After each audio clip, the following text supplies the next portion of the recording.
Today we're featuring the 2026 Toyota Sienna LE with the VMI rear entry conversion.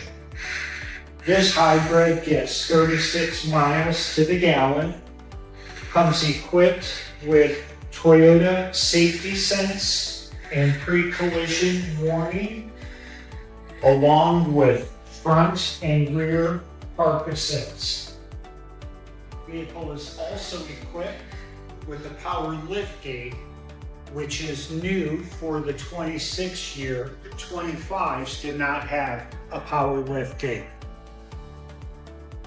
The nice thing with this VMI rear entry conversion is it allows you to park anywhere with easy loading from the rear. The ramp width is 40 inches wide,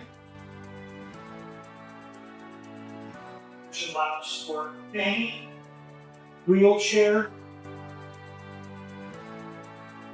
to enter and exit the vehicle.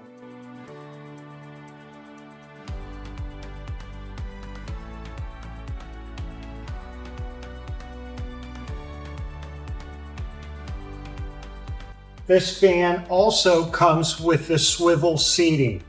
There's a total of 4 swivel seats, which will allow for 6 able-body riders or 4 able bodies in the wheelchair.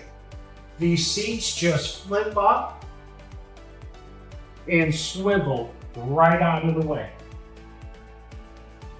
Give us a call today